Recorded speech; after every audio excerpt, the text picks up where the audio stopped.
Hello and welcome to this week's episode of For the Love of Chiropractic. If you're one of our long-term listeners here in the United States or in Canada or Europe, Australia or the Philippines or any other else in the world that I haven't mentioned, I want to say welcome back and thank you for being here. If you're one of our newer listeners, I'm glad you found your way here. I think you're going to find the show informative. You're going to learn a lot about chiropractic practice and how you can make your practice even better to help more people. Either way, I hope you'll hit subscribe so you never miss a single episode. And if you feel inclined, leave a 5-star review so that more people can help find the show and we can continue to grow this chiropractic profession of ours. So now about today's show. Today's show is special to me, and I'll share with you why. Because about a year ago, I sat down and began recording and coming up with ideas and information that I felt strongly needed to be shared to help the chiropractic profession. And that's what ultimately gave birth to the podcast.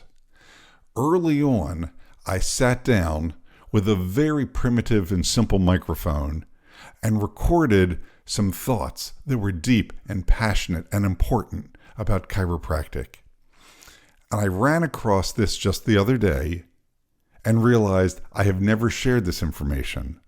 So the editing is poor, the recording is a bit rough, but the information is raw and important. So I hope you enjoyed this episode because it's all about passion, purpose, and position in life as a chiropractic physician. Welcome to another episode of For the Love of Chiropractic. I'm your host, Dr. Robert Freeman. I've been in practice for over 30 years, and I continue to work in $1 million practice that I built, ran, and sold. I've taught, lectured, and coached our profession, and helped so many chiropractors build the practice and the life of their dreams. And now, I want to help you do the same. So here's today's show. As a doctor in practice, you have the opportunity to have it all: respect, money, and influence. And with that comes the ability to do anything in life you want. But I also believe that with that respect and influence comes a certain amount of responsibility. Your position as the natural healthcare provider allows you to open the gate into another person's world and to help them with the most valuable thing that any of us ever have: their health. Because I truly believe with health comes the chance to do and to be all the other things that anybody wants in life: a spouse, a parent, a business owner, an employee, a traveler, a hiker, a tennis player, a golfer, you name it, any of the things you want to do. Because simply put, if someone doesn't have their health or optimum health, they simply can't do any other things to the level they should be or could be doing them. This is why every major sports team has at least one chiropractor to help optimize their players, who are the elite 1%. My question to you today is, what about the other 99%? Do you really appreciate the chance that you have to literally improve each person's life, to improve their ability to maximize their human experience? Sure, we all know that a chiropractic adjustment, a chiropractic manipulative therapy, sometimes it's called, can decrease pain, improve range of motion. You do an adjustment and their reflexes improve. That's great. And how about their response time overall? So if we're improving their response time, making them more agile, more able to deal with the world around them as things come at them or they come at things in an unexpected way, what happens if a person begins to fall? They slip. Do they catch themselves or do they fall? When you think about people in your practice that you've helped over the years, we all know someone who's fallen, and that fall can cause pain and some temporary disability, which, by the way, is really defined as time lost from the optimum life. And we all know that time lost can never be regained. But let's go back to that fall for a second.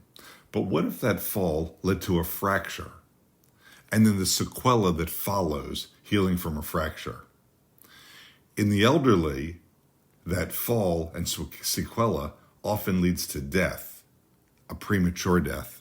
But as a chiropractor, you have the ability to change the course of that by recommending ongoing care to optimize the human functioning, optimizing them on a daily basis.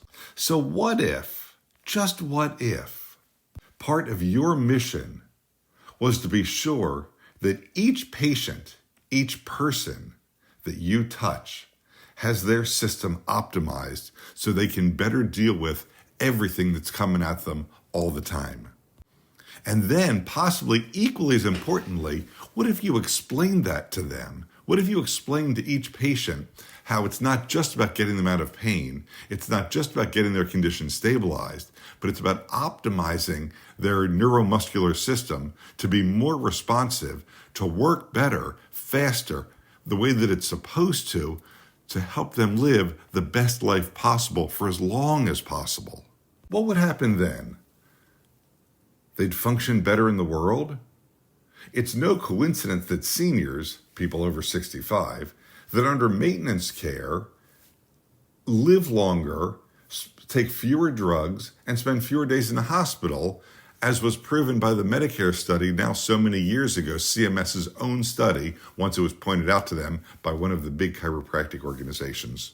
But do you think that ongoing maintenance care is really only helpful for the elderly? If you've been in practice for any period of time, I'll bet you've adjusted a baby who had colic. You've taken care of some of the youngest human beings on the planet.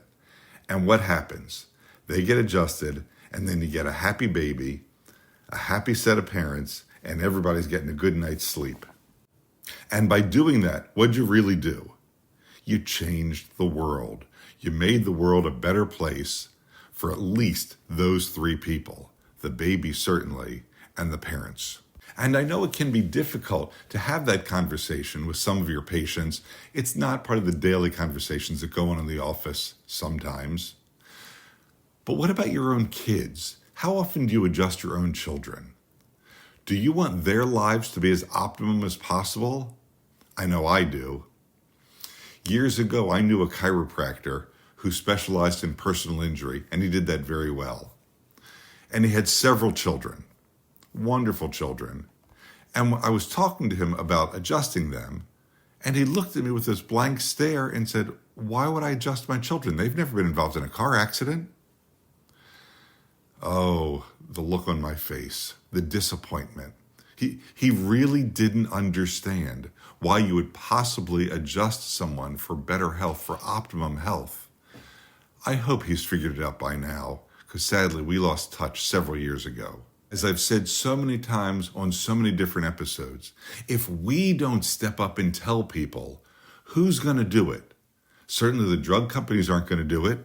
National advertising agencies aren't going to do it out of the goodness of their hearts. No, it's up to you and I to have conversations one-on-one with our patients, or when we have the opportunity to do a lecture or a talk, again, to let people know, to help open up their minds so they can hear what it is the truth really is, and have access to the optimum health, their God-given right to be healthy. I wish I could say that I've always told people exactly what I've just said, but I haven't. It's a learning curve. You grow up with it, and you become more and more confident and comfortable talking to people about true optimum health. And along the way, you raise your certainty. It grows. You know it because it's deep inside of you. There was a special little girl that I took care of as a patient. Her parents were neighbors of mine in the neighborhood where I live. And her dad called me one day at home and said, "Hey, Doc, would you be willing to take a look at my daughter? She's this great softball player, but something happened and she's seeing a physical therapist, and they said something about a couple of discs going bad, and I don't know what to do. Will you take a look at her?" I said, "Sure, come up to the house after dinner and we'll take a look and see what's going on."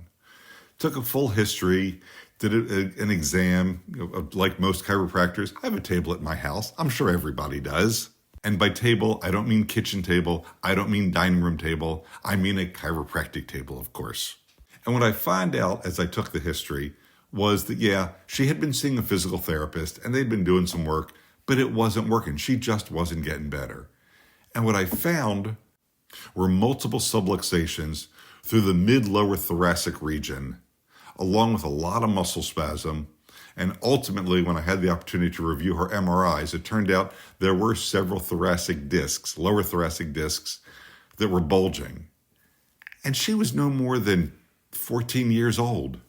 So, of course, we started working with her, adjusting her 3 times a week the way that we do, and she got better and better. As she was going through high school, she continued to tell her parents, I want to be a chiropractor and do what Mr. Robert does.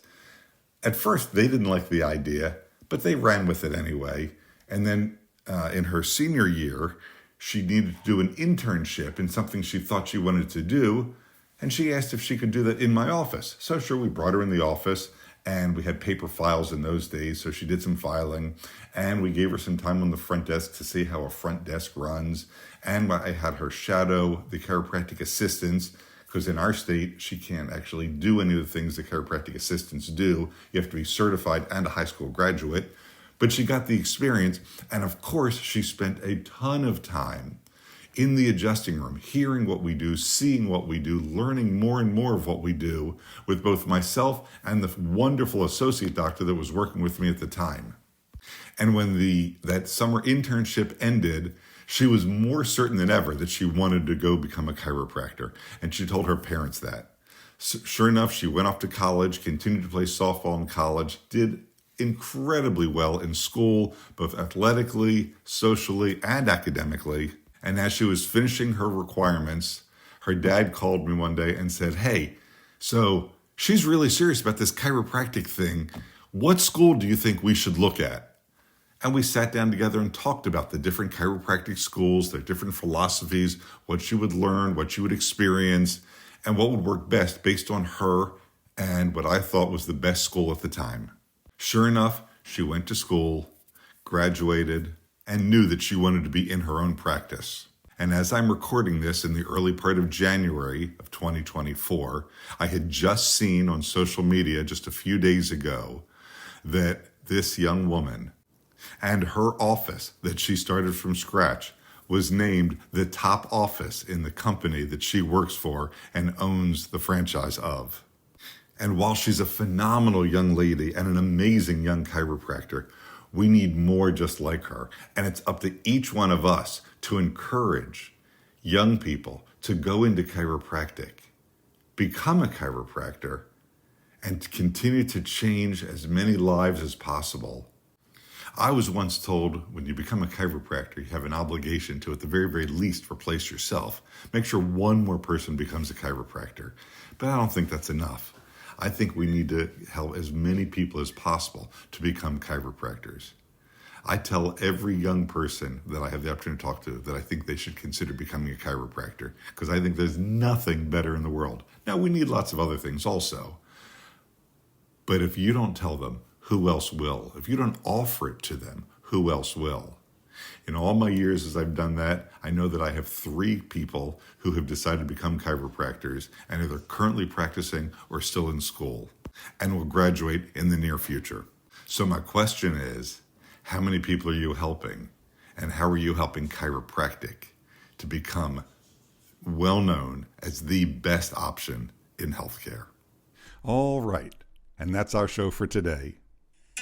If you have a question about today's show or your own practice, feel free to reach out at fortheloveofchiropractic.com.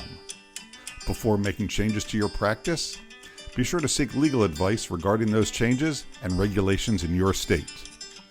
For the Love of Chiropractic is an RGF production, all rights reserved. And thanks for listening. Original music provided by Hunter Rich Music.